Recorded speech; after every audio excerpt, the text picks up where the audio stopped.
Chapter 1. The Bell at 2:13. I spent my childhood in a town with fewer than 800 residents. There was one supermarket, one school, and an old church in the center. The church had not held services for years, but its bell remained in the tower. Every night at exactly 2:13, the bell rang once. Nobody discussed it. The first time I heard it, I was staying with my grandmother.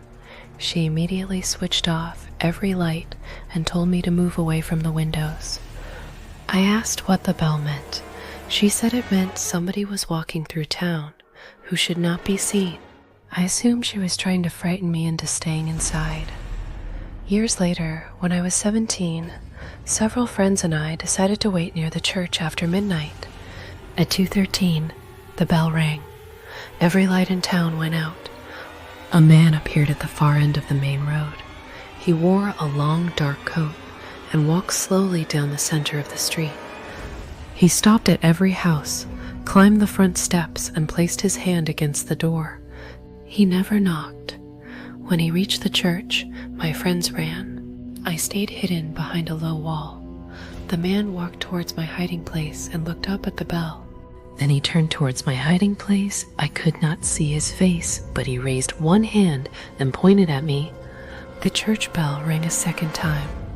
Lights immediately began switching on throughout the town. The man was gone. My grandmother was waiting when I returned home. She already knew where I had been. She said the bell had rung twice, only once before, on the night my father disappeared. My family had always told me he left town when I was a baby. My grandmother admitted that this was not true. He had also watched the man walk through town. The following morning, my father was gone. All photographs of him had disappeared, and most residents claimed never to have known him. My grandmother remembered because she had remained awake after the second bell. She warned me not to sleep. I tried to stay awake, but at some point before sunrise, I closed my eyes. When I woke, my grandmother's house was empty. Her clothes, photographs, and personal belongings were gone. Neighbors insisted the property had been unoccupied for years. Nobody remembered my grandmother. I left town that day. I have not returned, but sometimes I wake at exactly 2:13. When that happens, I hear a church bell ringing somewhere outside. Always once. Last night it rang twice, late after 2. The receipt. My uncle owned the only supermarket in a small rural town. He arrived each morning at 6 to prepare the shop before opening. One winter morning, he found a receipt on the floor beside the checkout. The receipt had been printed at 3:42 a.m. The shop had been locked and alarmed throughout the night. It listed ordinary products: bread, milk, batteries, candles, and a bottle of water.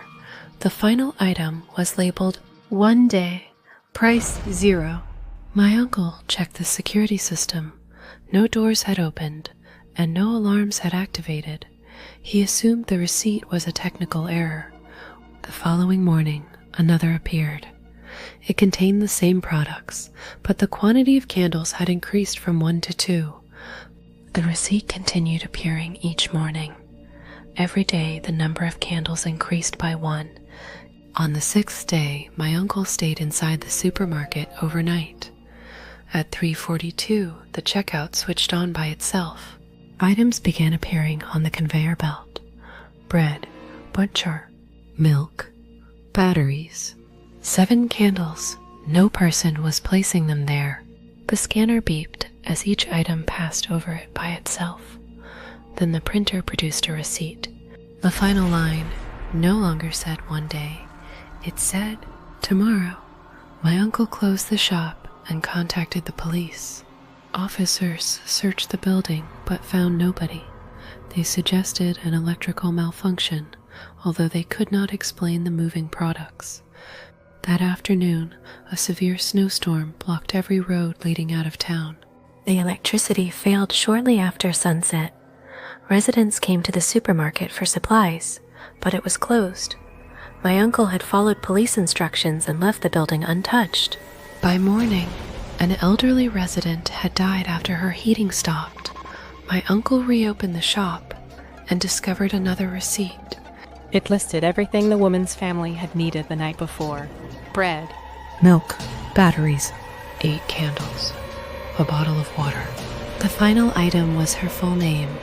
My uncle began leaving the listed products outside each evening. The receipt stopped. For almost a year, nothing happened. Then one morning, a new receipt appeared. It contained only one item: the supermarket. My uncle's name was printed beneath it. Price, 0. He sold the business and moved away. The supermarket closed permanently several months later. The building remains empty, but residents say the checkout can still be heard scanning products at 3:42 every morning. On the anniversary of the snowstorm, candles appear behind the locked front doors. There is one for every person still living in town. Chapter 3: The House Without a Number. My mother delivered mail in several villages for 15 years. One route included a narrow road containing 12 houses. The numbers ran from 2 to 24. One foggy morning, she noticed another house between numbers 14 and 16. It was an old gray property set behind an overgrown garden. It had no number, but a woman stood at the gate waiting for her. The woman asked whether there was a letter for the house. My mother checked her bag.